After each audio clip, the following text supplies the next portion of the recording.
imposter syndrome is one of the most nefarious forms of self-doubt. Let's be real, there's always going to be someone who can do something better than you. Of course there is. And someone who's doing things worse than you, so... Facts.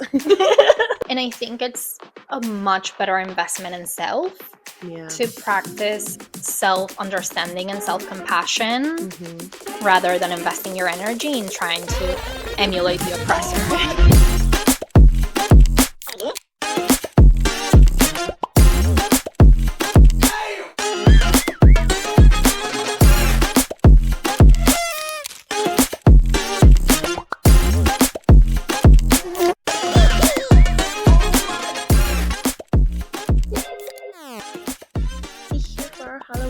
So Doug, please, we need a little black cat energy.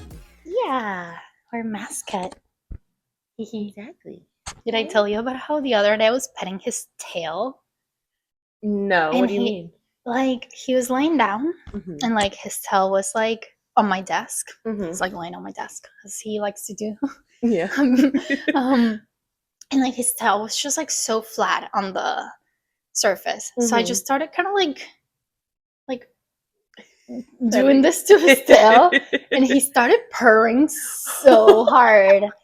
I'm crying. And I was like, what? And he was like just purring and like kind of like moving it a little, but then like leaving it still again, almost like keep going. Keep going. It feels nice. It's so weird. I'm like, That's okay. So strange. I know. I feel like cats don't love Not that. typically, no.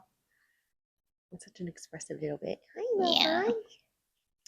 Dougie's been avoiding us in our recordings recently. I know. Oh. We did it. Oh, hell yeah. We did it. Hell yeah. We're the cat whisperers. We're the cat whisperers. Amazing. Oh my goodness. Hey, Hannah. Hey, Jessie. How's it going? It's going. We're here. It's going. Are you feeling real this morning? Feeling something. I'm feeling something. You're going to turn it into real. That's what we do. We just turn everything into real. That's what we do here at Girls Gone Real podcast. Welcome. Indeed it is. Hello. Hi. Welcome. Hi. I am feeling naked today without my emotional support water bottle because I left it with Maddie last night. Oh, no. I know. I'll see her today, so I'll get it back. But I was like... It is distressing. I did notice you pulling up a glass of water. I don't do that. No, wait. Do you want to instead drink from our Girls Gone Real mug? I'm okay. People, I wish we were like selling these, but maybe we will. Let us know. Do you want to buy one of these beautiful Girls Gone Real mugs? I think they're adorable. They're so adorable. It's very cute. It's very chic. Very chic. You could be drinking water or coffee or other and people would never know from this. You would never know. I'm feeling the need to put on lip gloss if we're being real. Let's do it. Because I'm wearing the, okay, do you use any like long stay lip glosses or lipsticks? I didn't know that there's such a thing of long lasting lip gloss. Well, it's technically a lipstick, but it comes in a tube, so it's like a liquid lipstick that you put on. Okay. I guess not so much. I got influenced with one of those, like, I don't want to say the brand, but it's like that white long tube with a W. That that one, yes. Like, they don't pay us. They don't pay us. I don't need to say your name. Pay us. I'm crying. But no, Doug, where are you going? That was rude. I'm sorry. If you're like not watching this and just listening to us freaking out, what are you doing not watching this? Come on. Come on. We like get a pretty for you and for us and for and for Doug. So yeah, they like claim to be like so long lasting and stuff. And then like I eat and then they're gone. It's gone. It's gone. No, I use NYX has a really good one and here's the thing, when you put them on, it gets really dry and like almost tacky a little bit. So then on the other side of the tube, there's a gloss that comes with it. So then you put the gloss on top. I don't love the gloss that they have in there, but what I do like is I think it's also, is it NYX or it's e.l.f.? I think it's e.l.f. Like an oil, like a lip oil. So It just makes it feel more hydrated and not as like tacky and sticky. But yeah, I like doing the matte long lasting, and this stuff will last. Like, I actually forgot to take it off last night before I went to bed, and I woke up and I still had it like on. Whoa. I was like, okay, gross, but okay, it works. Good to know. Anyway, yeah, cool. Big recommend. Sponsor me. Cool. Thank you. You're welcome, Nyx, for the free advertising. Right. Yeah. I guess they're not such imposters claiming. They're not an imposter. They're claiming. Wow, what a transition there. What a transition, indeed, to our topic of the day. That's my job. It is your job. Is that? Yeah, someone has to keep us on track, and Lord knows it's probably not going to be me. So, what are we here to talk about today? Today, we are discussing imposter syndrome and self-doubt. I was listening to a episode of the Mel Robbins podcast on my way here, where she was talking to her daughter about her daughter's like first like big experience with imposter syndrome. And one of the things Mel said, she's like, I think imposter syndrome is one of the most nefarious forms of self-doubt. I was like, ooh. Yeah. You're not wrong. Yep. It's so interesting that you say already from the get-go this focus on like, females experience. Because I think that here's the thing. Everybody experiences or can experience imposter syndrome. But I learned that the term imposter syndrome was coined as two female psychologists were studying high-achieving women. Yes, she was talking about that as well. I was like, I'm sorry, what? Right. I'm sorry, what? Oh, and she said something else about it being coined as well that I wanted to remember, but I do not. That's okay. That's okay. That's okay. We're not here. This is not an educational podcast necessarily. Not really. You may learn things. I hope you learn things. I hope you learn. I hope you learn things about you and the world. But we're not here like spewing facts. I'm not your mother. I'm not your teacher. No. I'm just here to get real about what I do know about living as a woman in this world. Yeah. Oh my God, which is in a way, now that I'm thinking about it, I feel sometimes a little bit of imposter syndrome about the things that I do know, because I don't feel like sometimes I have the skill and the ability to like throw them to you as facts of like, did you know this and this and that, with like all the confidence in the world, because I'm like, I know that there could be some information out there that also could contradict this, or that could like expand on this, or like, I don't know. So even like is it actually two women saying? I'm like, yes, it is. But no, it definitely was. But like, you doubt yourself because you're like, I want to make sure that I'm showing up as like an authority. Like, I want to make sure that like I'm showing up with the best information that I have to share and give to you, and so that I'm not like leading anyone astray, which is interesting because I don't think everybody necessarily experiences that, especially when you're saying like this was a study on high achieving women. Because I feel like, especially as a woman and as a high-achieving woman, when I think of high-achieving women, I think of people who are smashing through glass ceilings and like showing up in arenas that maybe are historically have been reserved for men. And of course, in those kinds of settings, there's a little bit more of a pressure on a femme-presenting person to show up with more, to show up and embody more authority, because you have to in order to be seen as equal sometimes in those arenas. More so than men do, because a lot of times when when you're in a room, and I heard someone talking about this as well, like people will often wait for somebody else to do something before acting. Like if there's an emergency, everyone's going to look around and see who's going to act first, and sometimes it will be nobody, right? But oftentimes, who are the people that they're looking to? They're looking to the men in the room. They're going to like look to whoever looks like, they're like, is there a doctor? And then they'll look at the men. Right. Or who's in a suit. Like there's certain like signals that we look for to signal that somebody has that authority. And if we maybe don't embody something that we typically may associate with that authority, there's room for some self-doubt to wiggle in, or doubt in somebody else. Whoa, that's so interesting. I never thought of the bystander effect from that perspective. Because then it's like, like I'm looking back at myself in like situations. I mean, not that I have been in too many situations like that, but like there's that kernel of like, there's probably someone who knows more than I do, or someone who's gonna be better at dealing with the situation than me. So I don't do shit. And I think that's the thing, is it comes down to a lot of self-doubt, a lot of people like not trusting themselves to be able to handle Or maybe it's not even that. Maybe it's just there's somebody else who will be better at this than I am. Yeah. That still comes down to self-doubt, doesn't it? Right. I mean, let's be real, there's always going to be someone who can do something better than you. Of course there is. And someone who's doing things worse than you. So, facts. Absolutely. We're just average. That's okay too. And that's okay. God, I forget that that's okay sometimes. It's okay. Yeah. What a relief. I know, right? But then I just want to be average, but also I don't. Exactly. I have like this burning desire to be above average. Same. Which, okay, that reminds me. Achieving women. Exactly. Yes. And I mean, even though I said that this is not an educational podcast. It low-key is, let's be real. Yeah. We learn here. Here's the thing, folks. Remember, this is going to be a part of the conversation today. Yeah. The whole done is better than perfect. When we set out on this journey, like, we just want to have conversations. Like, we didn't necessarily be like, this is a comedy podcast or this is a mental health education podcast. Like, we didn't necessarily decide what genre or... So I feel like that's something that we're still figuring out and, like, growing into. And yeah.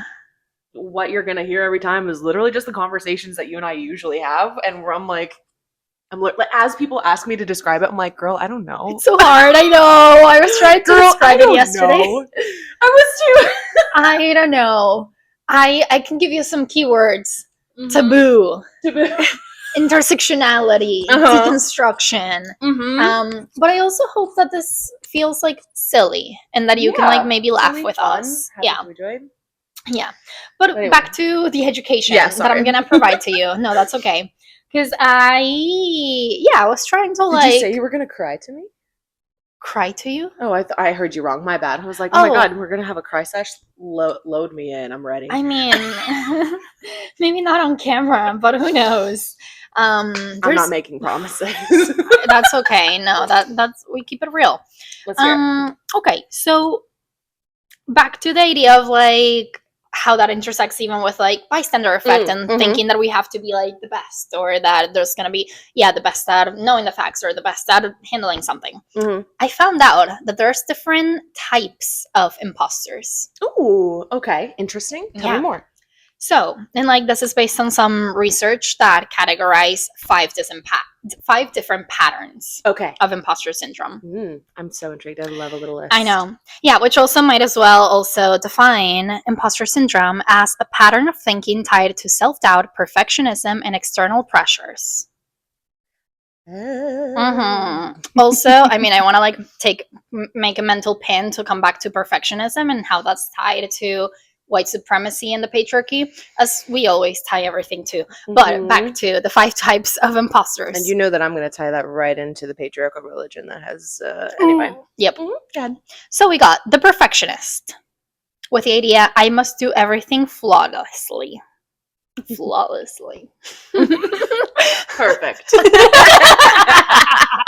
That was perfect. Insofar as a wonderful demonstration. Okay. Exactly. I don't relate to that at all. Yikes. Okay. Yep. Not me. Me. Of course, me. Then we got the expert saying, I need to know everything before I start. I don't relate to that one either. What? Interesting. This one's been hitting hard, especially as like, again, tied to done is better than perfect. Done is better than perfect. I'm on a mission to launch a business by Wednesday. Today's Sunday. Super casual. Also, it's a coaching business on something that I've been working and educating myself for years now. Like, and I'm always talking to my friends about this topic. And I'm like, I know I do have some, like, I just finished a certification program. I know I do have expertise and knowledge, but that's such a big barrier right now for me that I'm feeling like I need to know everything about this sort of coaching system that I'm going to do about like all the tiny details of this to be able to start. And I'm like, no, that's not necessary. But like, that's one of the ways in which that perfectionism and imposter syndrome keeps you from actually launching and doing things. Totally. So I'm working hard on trying not to be the expert. What's that saying? Like, a jack of all trades, master of none? I like that. Yes. Have you heard the full version of it? No. It's jack of all trades, master of none. Oh, but...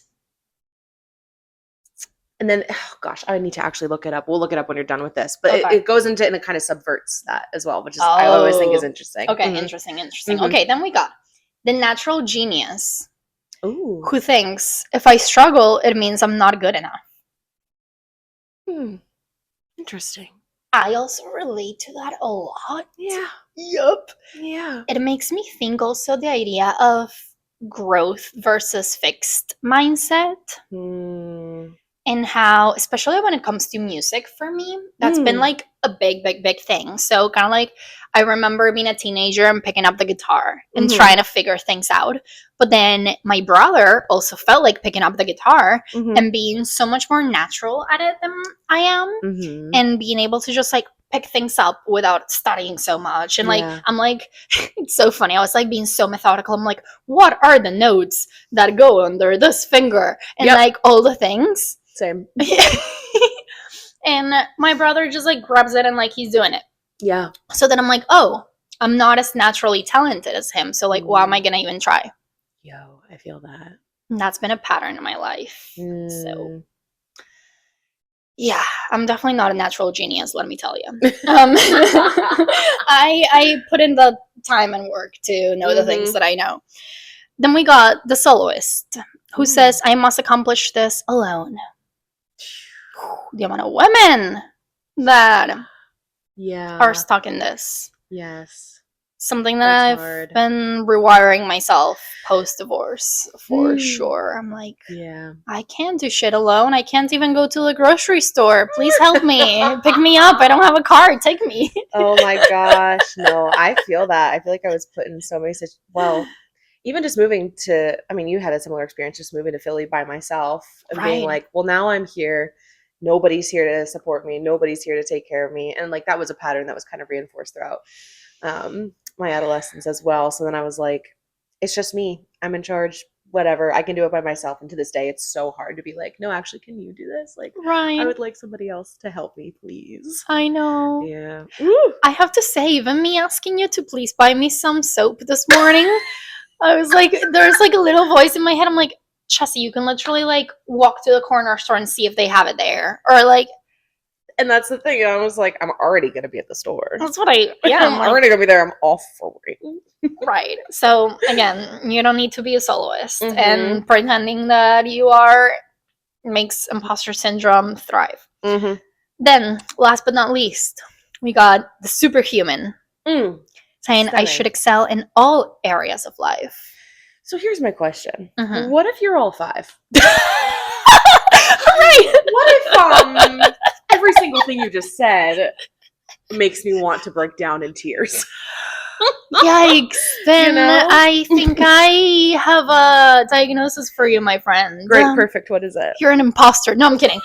I'm an imposter. No, you're not. It's just, well, no, I really connect with that. I think it means that society has really done a number on us and our sense of self and confidence.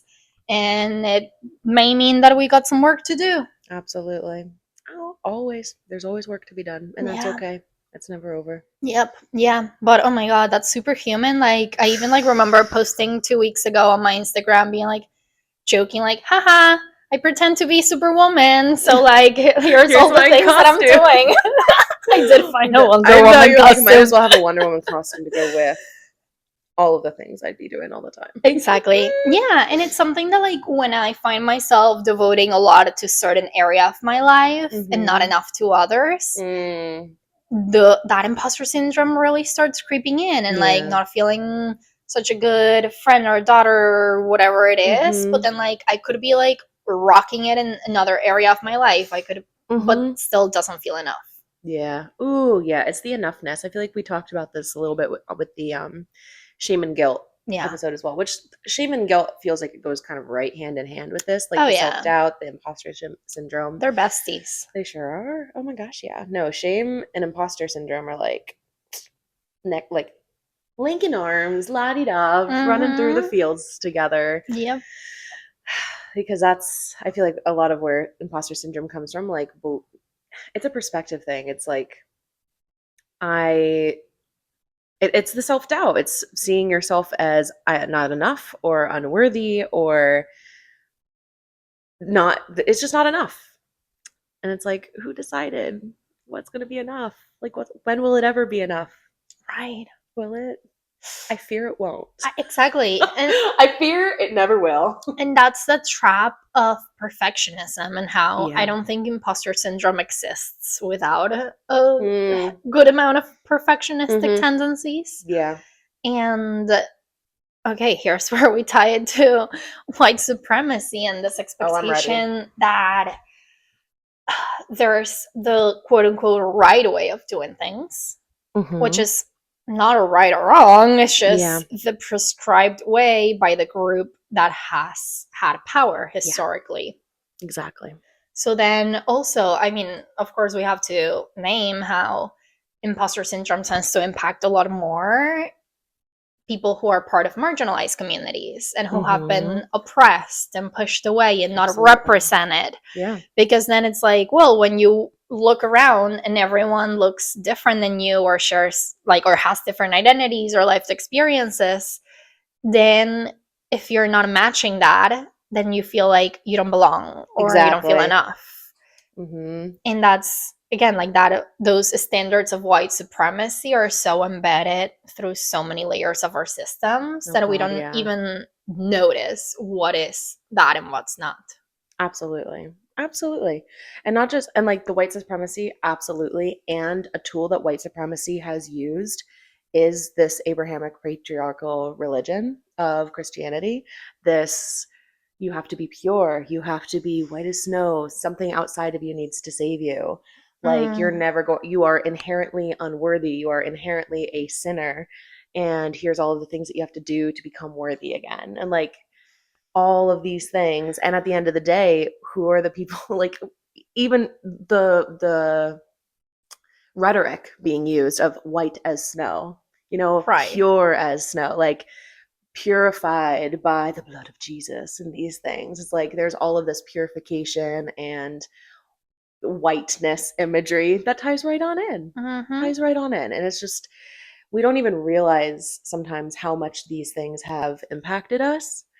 But even like going to school in any school in America, like doing the Pledge of Allegiance, like one nation under God, like there is all of this God like religious rhetoric that is informing us and reminding us like, they're not quite good enough. Who gave you the right? Right. In whose house? Like, yeah. Oof. And I think there's also a little caveat that I think is also worth mentioning, which is part of like the trap of why then we stay in that loop of engaging with the imposter syndrome. Because like the reality is that these thoughts of self-doubt and you're not enough, for better or for worse, sometimes do end up causing change and do end up causing you to just like get up and do the thing, because you're so freaking afraid of not belonging, not being accepted, and not being good enough. So you're like really trying and really pushing yourself, of course, in ways that maybe are like unhealthy or unsustainable.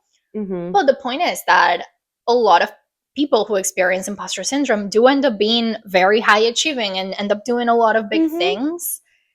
So it's like it gets like reinforced by that pattern. So it's interesting how like it's used to like keep you doing it because it's gonna get the results, but also like that's not sustainable, and it's not healthy, and it's not kind. No. And it comes down to that it's all rooted in perspective, and like how much of our experience as humans is rooted in the perspective we have both of ourselves and our situation and our environment, and how the stories that we're taught about ourselves, rooted in these principles of white supremacy and patriarchy, how we have to start like reminding ourselves that just because we're told a story about ourselves doesn't mean that it's true. Ooh. And that we have the power to reshape and redefine and retell that story, however is Yeah. most true to us. Mm-hmm. And one thing that I really liked that Mel Robbins' daughter said on that podcast is, you can't be an imposter if you're a beginner. Like, you can't be an imposter if you're learning. Like, you can't be an Right. imposter if you're trying. Like, you don't have to show up and tell a story about yourself that isn't true. Yeah. Like, you don't have to show up and be like, I am the expert or I am perfect. Like, you don't have to tell those stories about yourself if they're not true. Exactly. Why? Oh, it's because we want to be accepted. It's belonging. I think a lot of this comes back to belonging. Yes. Like, this real deep desire for belonging in our communities and in ourselves. Totally. Yeah, and that connects. I know that I've already in previous episodes I've talked about the stress cycle. Mm-hmm. And this is so tied to that in the sense that also when we think of, have you heard of the Maslow's hierarchy of needs? Mm-hmm. Yeah, so we have the sense of belonging at like one of the bottom parts of this pyramid of like what, which also, okay, there's some other conversations about how that pyramid is also like, you know, whatever. There's other ways of looking at it and Mm-hmm. understanding it from more indigenous ways of thinking. Mm-hmm. But you know, the basic whitewashed version Mm-hmm.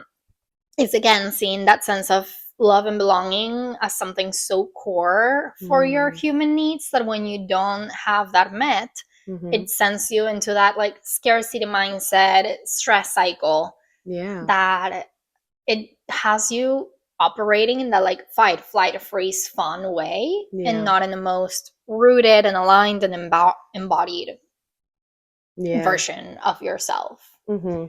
So yeah, in a way, it's like also like a trap to like keep us all like freaking out with being like what's like chickens with their heads cut off. It seems to be a pattern, and like so many of the things that we have been talking about recently is like there's just this there's this like overarching reach of like that's the theme, is they want to keep us in chaos, keep us in fear, keep us in disconnection both with ourselves and others. And the only way out of that is through it.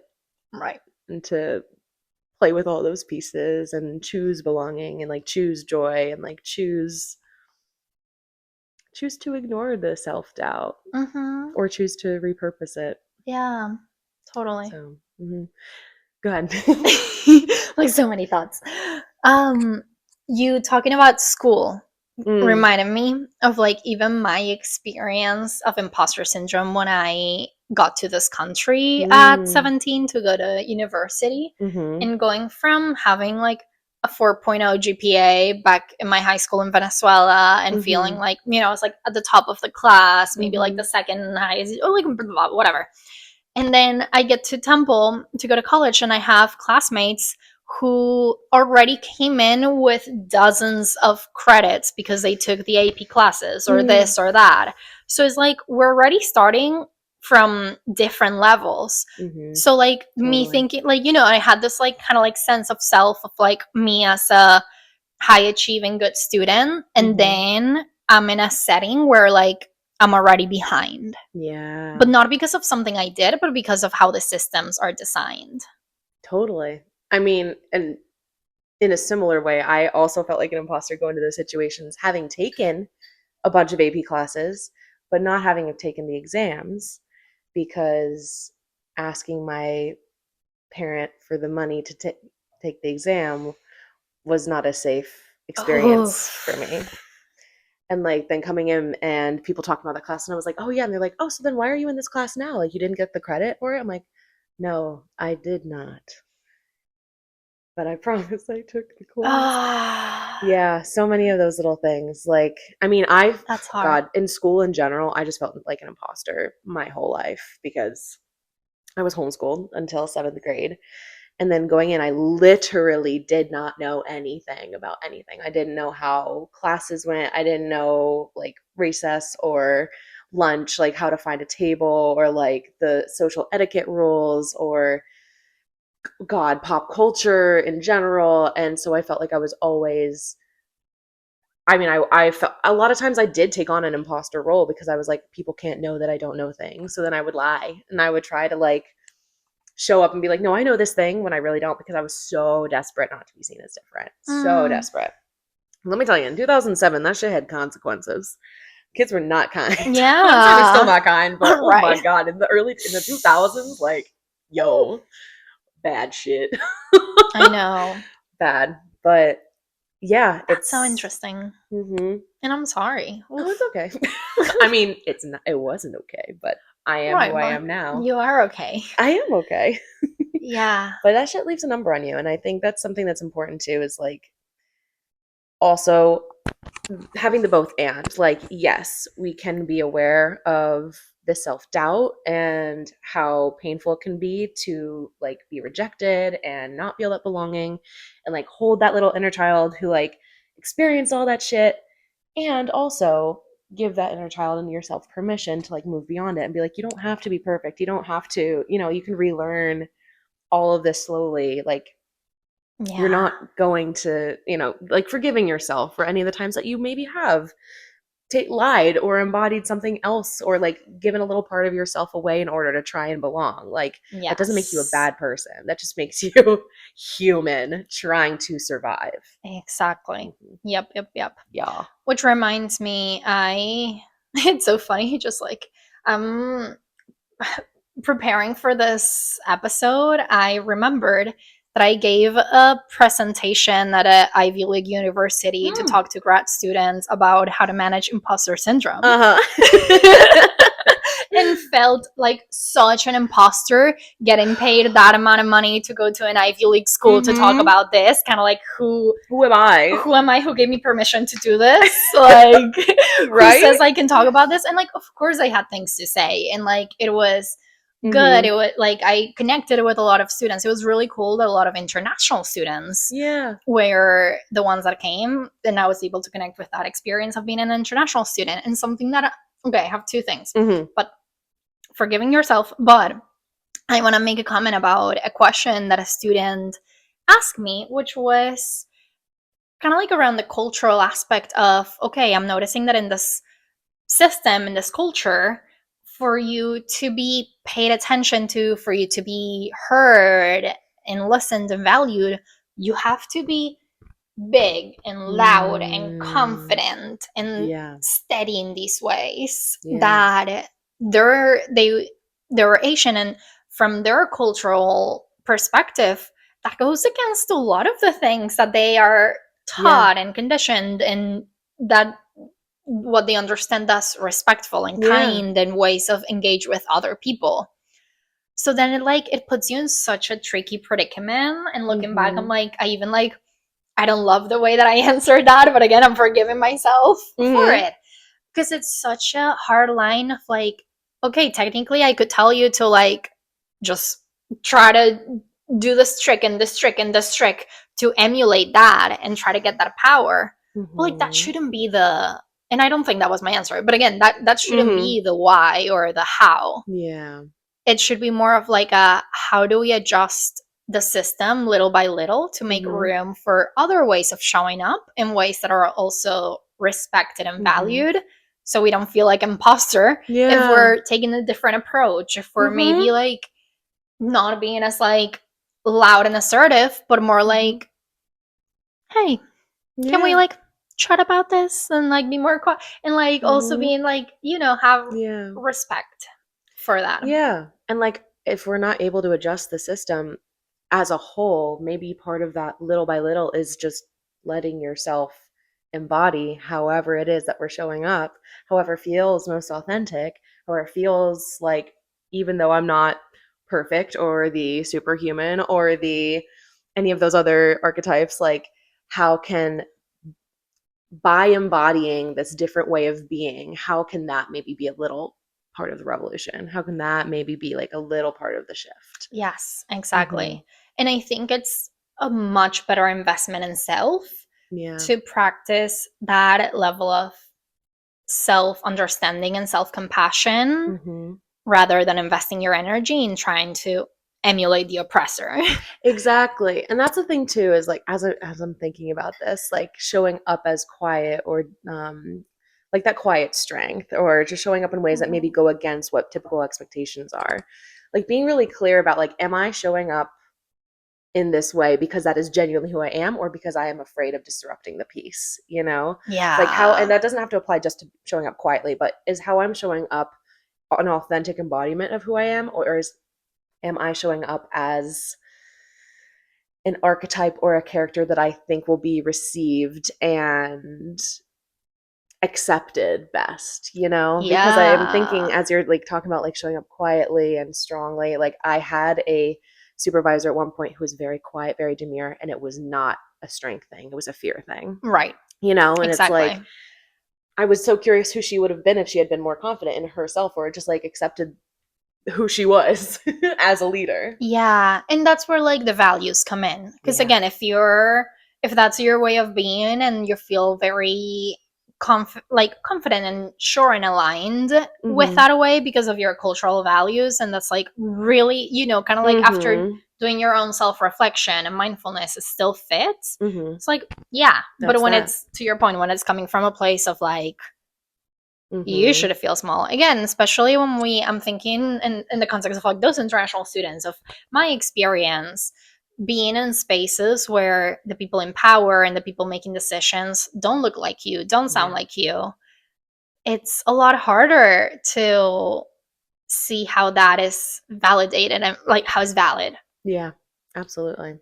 So in that situation, when you were giving that presentation on imposter syndrome, how did you manage your own imposter syndrome in that moment? Good question.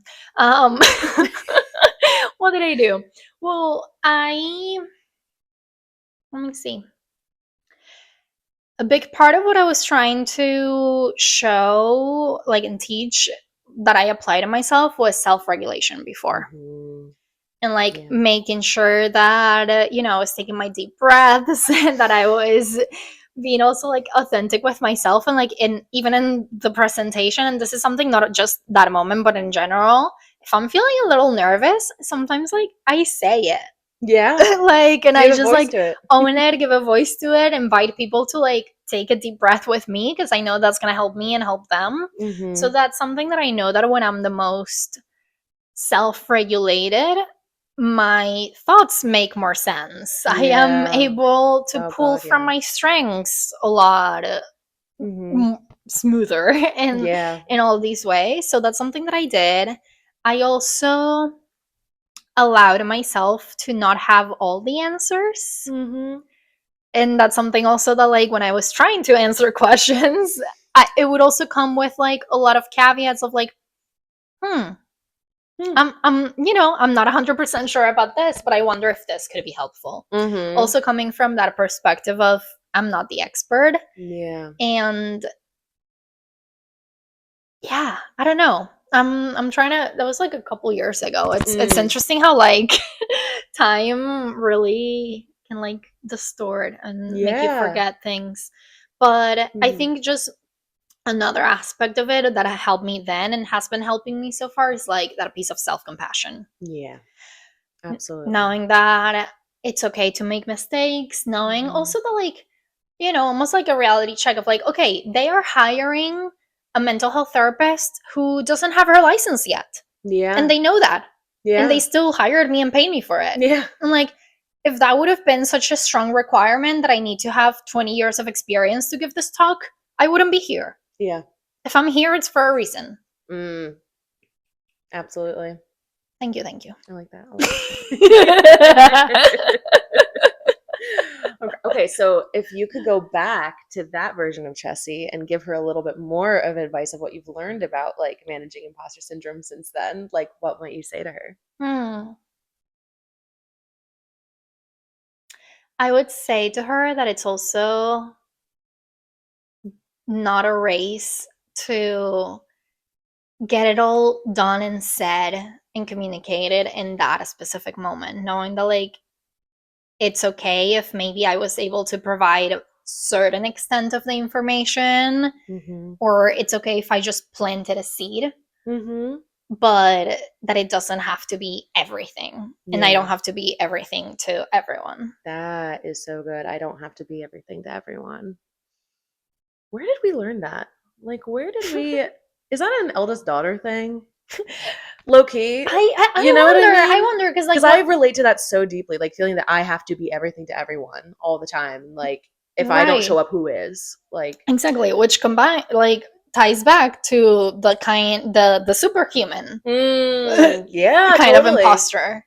Yeah, the moment you said that, it's interesting that totally like the eldest daughter thing, and my mind just went to like women. Like, as women, we tend to have to do it all for everyone and like take care of a lot of like invisible labor and do a lot of things that that's something that's so real. Is like, I feel like a big place where I have felt imposter syndrome in my own life is like that management, like the management of like, how are people out here, like, especially when you tie social media into it and you start like looking at social media and comparing yourself, even though you know for a fact not everybody's putting everything on there. People are curating the best parts of their life to put on social media. At the same time, you see it and you're like, how are these people getting their kids ready and keeping their house clean and meal prepping and then working and then also making content and then also looking so cute and like, wow, their hair is like, how did you figure out your curls in your hair, like where the makeup and everything and your like, how are you doing all of it? I feel like a failure because I can't manage it all. Opening businesses and like keeping yourself afloat and like going to the gym, like there's so many things. And when you see these people doing all these things and like it looks like this little curated perfect, like, wow, you really did it.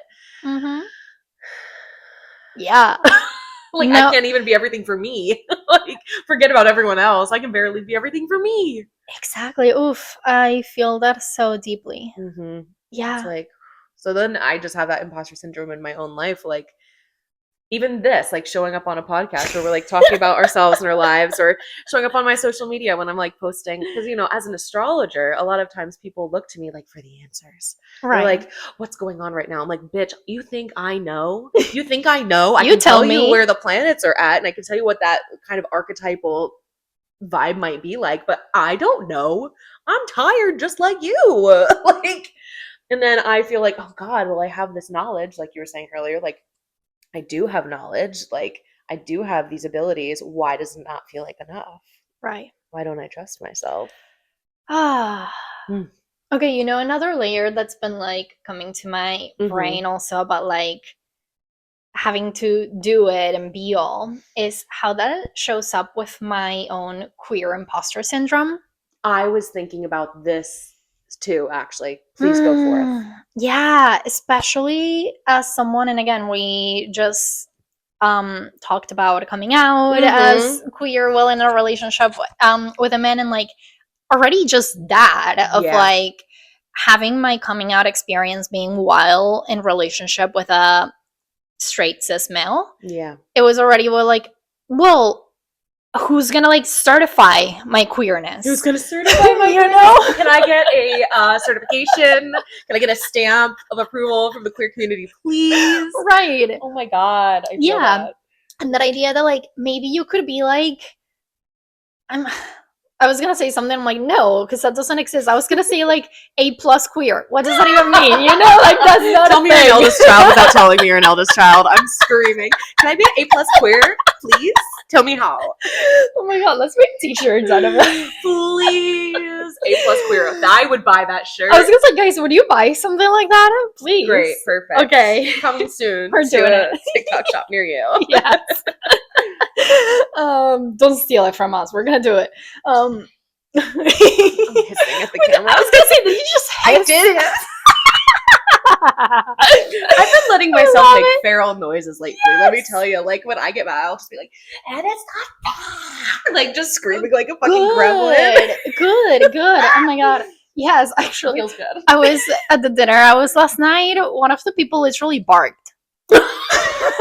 I love it. Yeah. It's fine. Yeah, and I like that. I mean, like, Let it my out. friends are like, yeah, we like didn't bat an eye. I'm like, We didn't bat an eye. Here we Yeah. are. Here we are. So We funny. hiss and we bark.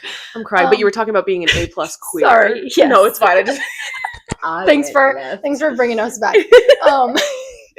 So, you know, you could be like whatever that means to you. You know, you could have queer community. You could be a queer activist. You could be informed. You could be doing this and that. You could be deconstructing your identity. You could be doing all of the things.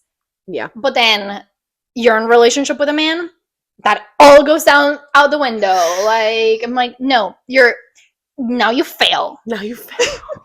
Oh my! I feel that. Yeah, no, it's like I'm a failure now because I'm with the dude. Like I'm not a good queer. For me, sometimes it's too even just like my personal style. Like already, like being homeschooled and in the evangelical community for so long. Like let me be clear, I did not fully deconstruct until 5 years ago, and I've still been. I picked up a journal yesterday, not yesterday, 2 days ago, to bring with me to work because I just like wanted to do some scribbling. I knew I was going to have some downtime.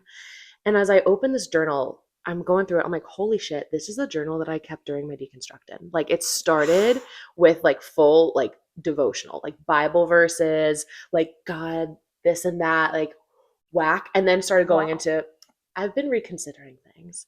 And as I'm going through this, I'm looking at the dates and I'm like, that was like not that long ago. Wow. So I like personal style has always been something like that I was made fun of for in middle school and high school, and that like I was trying to figure out, and I was like, what do I even like? And then of course when you're in adolescence, you're like, oh, what's gonna make me not be made fun of?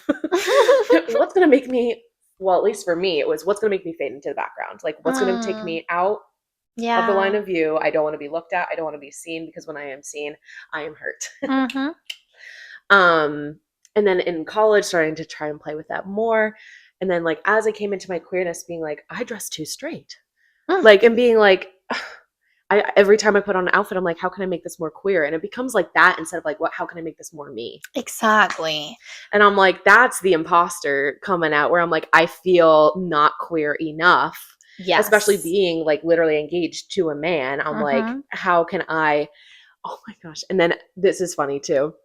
As we started advertising the podcast, I think in my bio I had said Hannah is a queer astrologer, and his whole family, half his family, didn't even know that I was queer. Oh. Yeah, right? And so then that became a whole other thing where they're like, why didn't I know? And I'm like, I don't know. I'm sorry that I'm not gay enough. I don't know what to tell you. Yeah. Why am I not gay enough for you? And I'm like, and even that sentence, why am I not gay enough for you? It's like, why is it a performance? I mean, it's what I've learned. I know this. This is something that I'm deconstructing and working with very actively. Yeah. It's a very raw topic, quite honestly. But it's like, so many of us have been conditioned that like the way we show up is meant to be for other people, right? To learn something about us, instead of like, this is just what feels good as me. And I don't owe anybody an explanation for that. Right. Oof, that's so tricky. That makes me, well, makes me think of my bisexual Bob. Yes, the Bob. I know.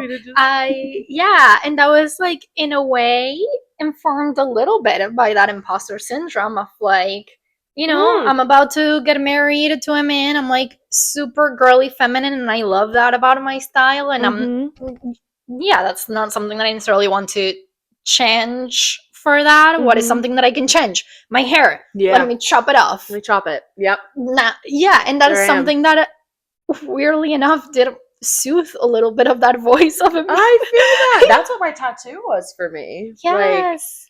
Like, I was like, how can what's a nice big bold? Like, how can I make sure? Right. Which, yes, then it's like tricky, because like I don't want us also then to be stuck in the system of proving ourselves. Either if it's like whatever kind of identity, you know? So yeah, it's like doing that exercise of like, and both things can be true at the same time. It's like, yes, maybe we are, because I also feel, I'm like, the more tattoos I get, I'm like, I look a little more queer. I love it. I look more gay. Exactly. And it's okay for those things to exist at the same time. That, like, yes, we're just girls trying to, like, do things that are gonna make us feel a little better and more accepted. And also, I know, for example, like with tattoos, it's like I've been getting tattoos since I'm 15 years old. Like, I literally took my parents took me to my first tattoo appointment when I was 15. That's amazing. Yeah. And then it's so funny because now it's like they're like, what have we done? Yeah, they unleashed the beast, and every time I like, show up with a new one, like they're like, okay. You started this. I know, yeah. Well, I started it, but they enabled it. And that's something that I'm like, okay, regardless of my queerness or not, I know I like tattoos. I know I like the self-expression of it, the art of it, the so many other things. So like that still roots to my values and beliefs, even outside of me wanting to do it for the imposter syndrome, you know? I feel But like my first haircut, it was more of like a, I don't think if I'm gonna look good, but let me just do it. Yeah. And actually, no, that's not true. That's not true. Because my first bisexual bub, I didn't even know I was bisexual then. Interesting. Yeah. Okay, that's gonna be some homework of like figuring out what happened there. But yeah, but the bisexual bub that I do connect very strongly with my imposter syndrome is like right after I got married, because for some reason I had it in my head that I had to have like long blonde hair when I got married with a white dress and be all pure and shit. Yep. So then like the moment the wedding was over, I chopped my hair off. Yep, I remember that. Yep. I remember that. And I was like, hey, I may be married to a man, but I like girls. Just so you know. Chopped. Let it be known. Please let it be known. Which again sounds so ridiculous. But also, I don't think it does though, because I think in all this what I'm hearing is like when we have imposter syndrome, it feels like we have something to prove. Right. And that's, I think, so important to like when you start recognizing it within yourself, is to go in and be like, okay, what is it that I feel like I have to prove externally to someone else?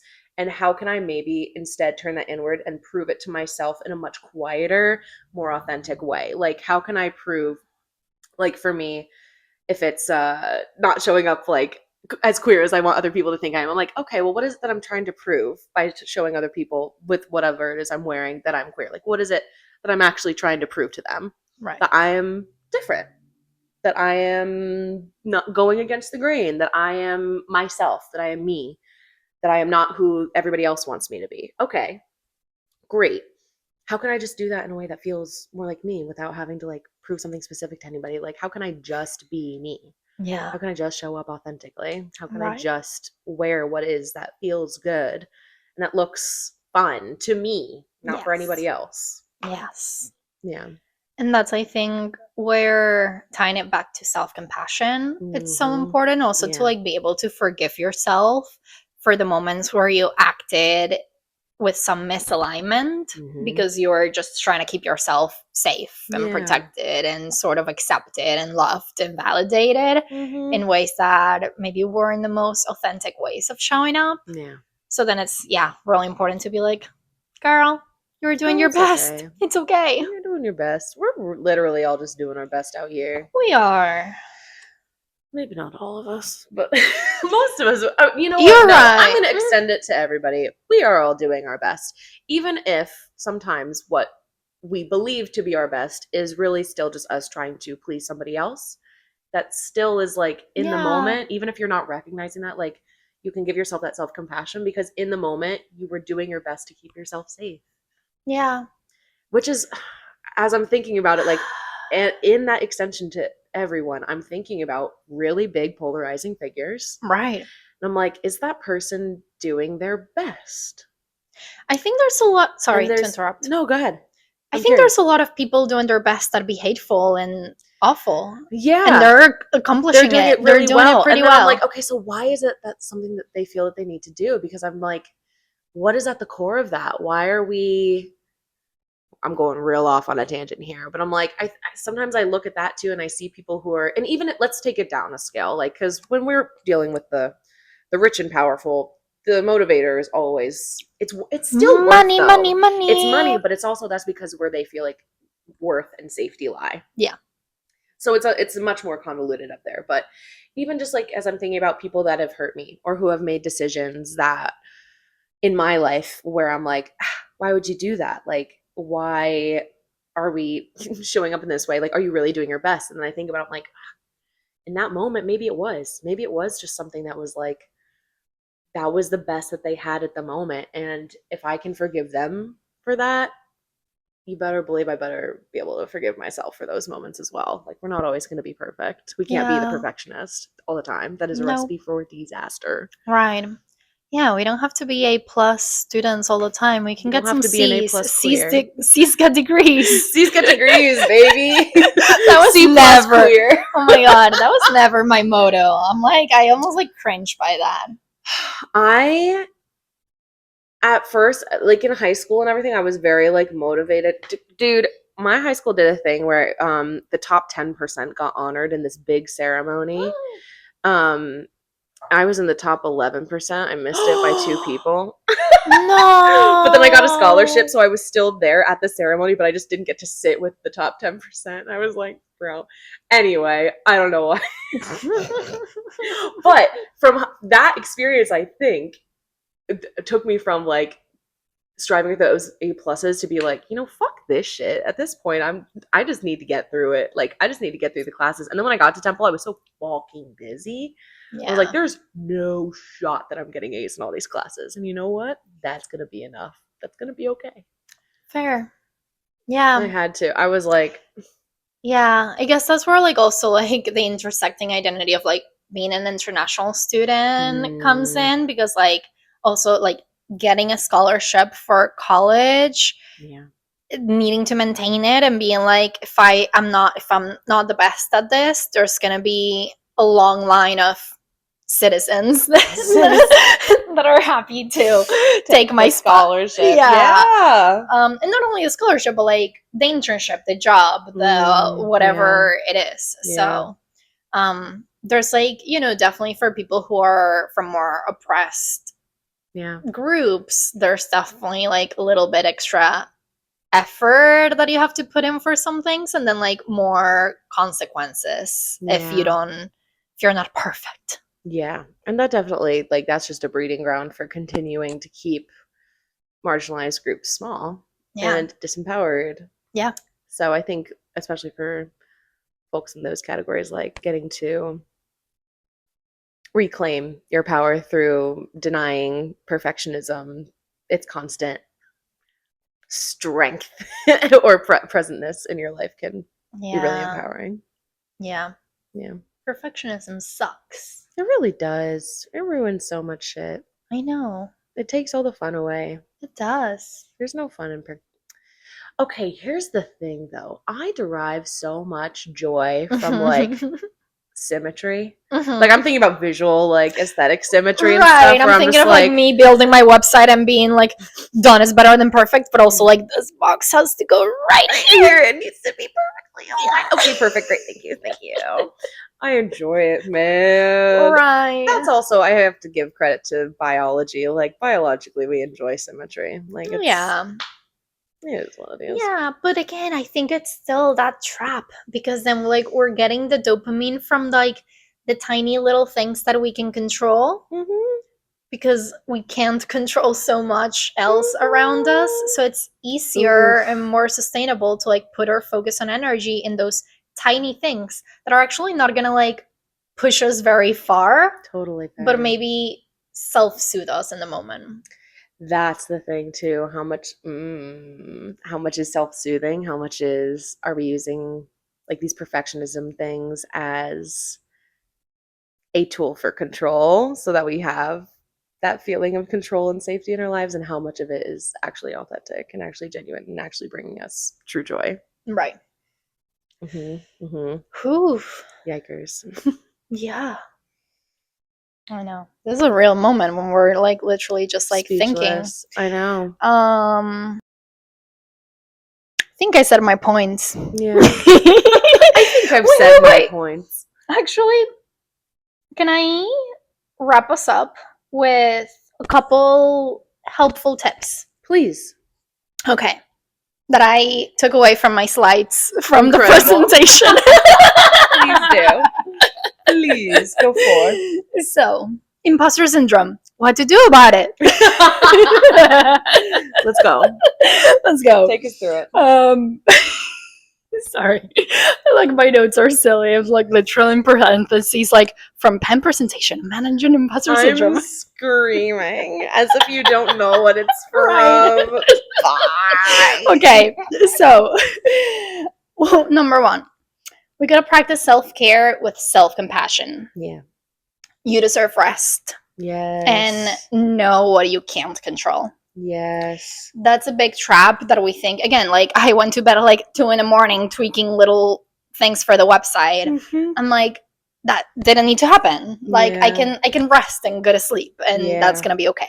You know? Yes, rest is productive. Your Rest body is needs productive. rest in order to be able, if you want to, that's the thing is, if you want to be producing, we're not going to use not perfect work, but like if you want to be producing at a high level, if you want to be creating your best work, your body needs to be fed, watered, rested.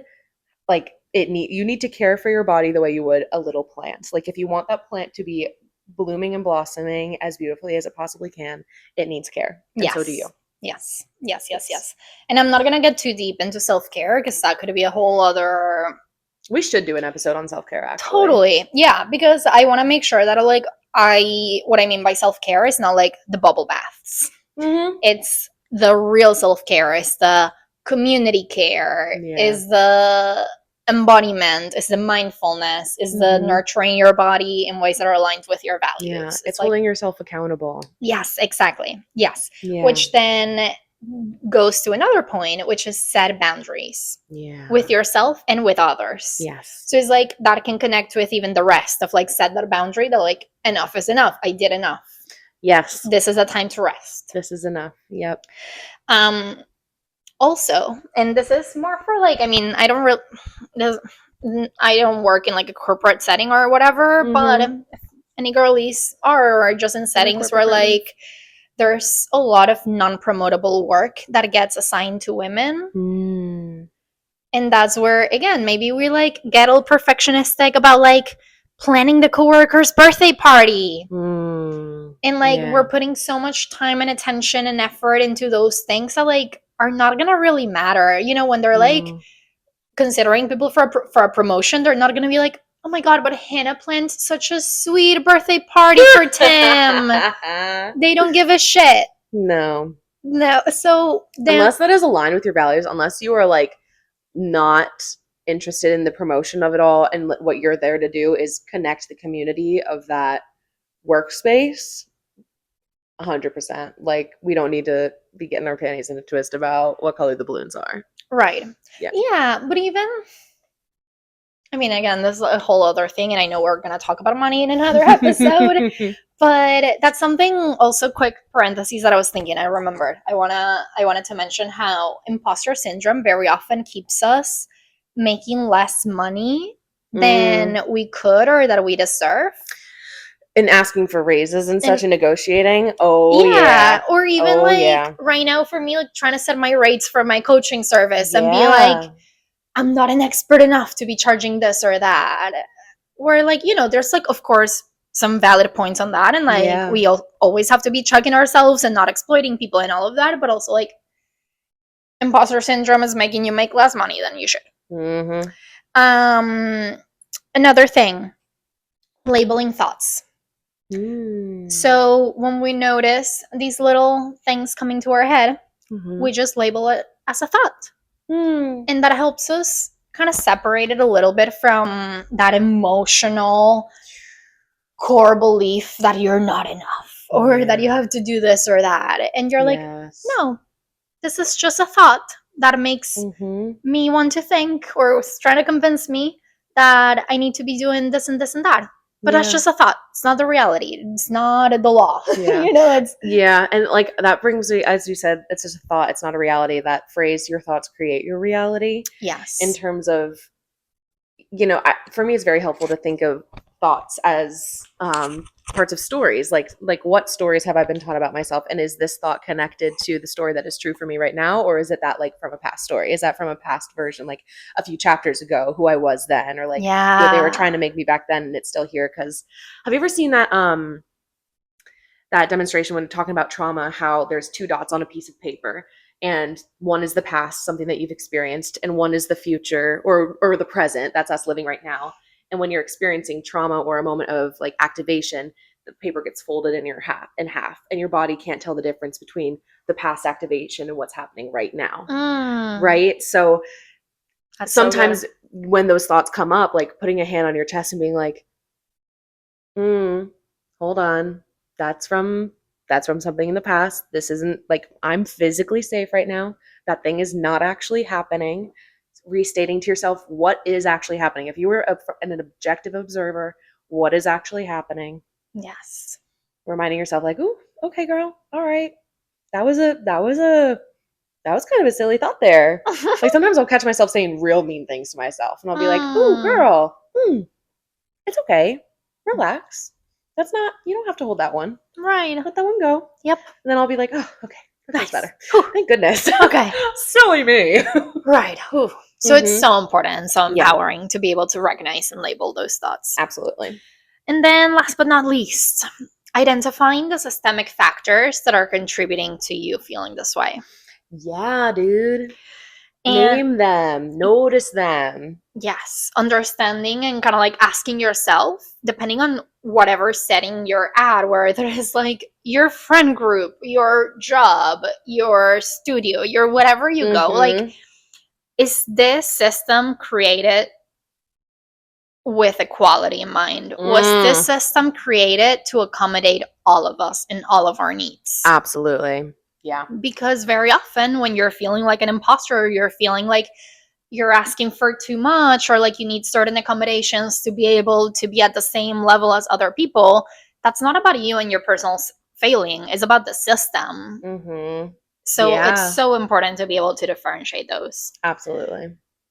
And with that, I think like such a great question to just like constantly ask ourselves is like, who does it benefit that I think this of myself? Yes. Is this benefiting me that I believe this? And if it is, that's fine. If it is benefiting you, okay, why? What is it giving you? Right.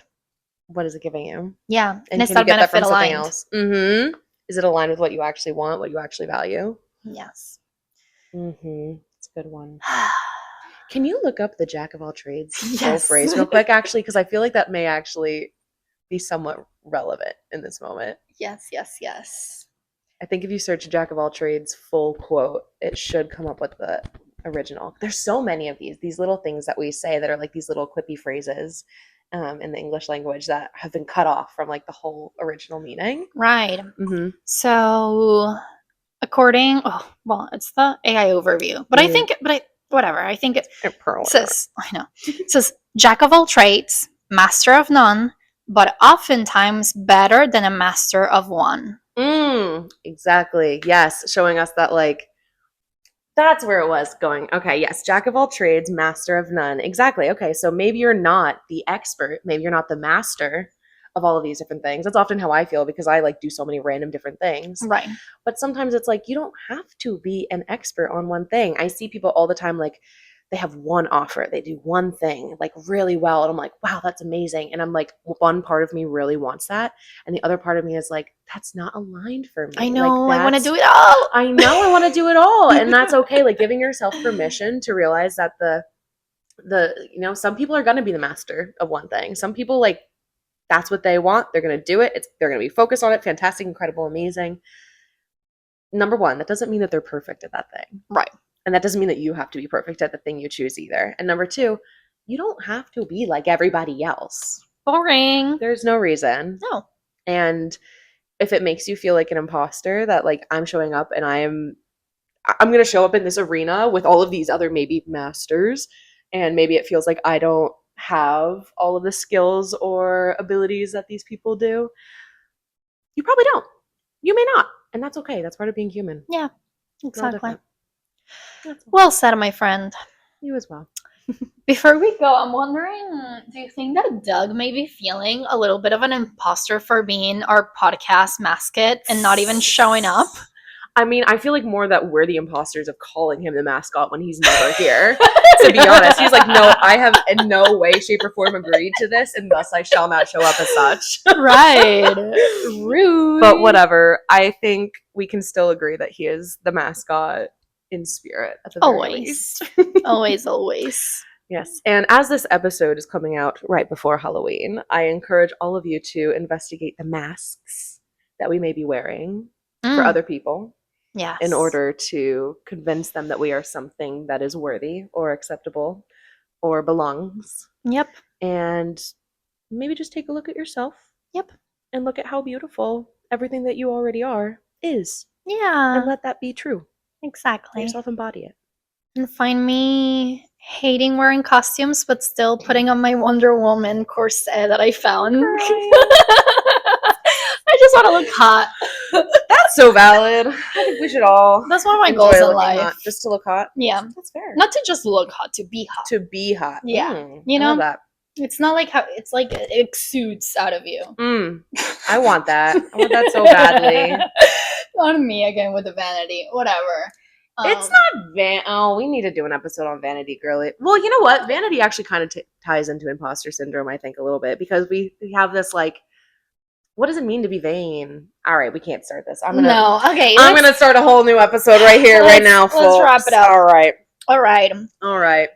And we'll be back. This is us. Yeah, let's be real. We can't. We've already taken it off of your time. We can't. Well, thank you for spending your time with us, folks, whether it's morning, afternoon, or evening. Always happy, always grateful, always real. Always real. All right, stay real. Bye-bye. Bye.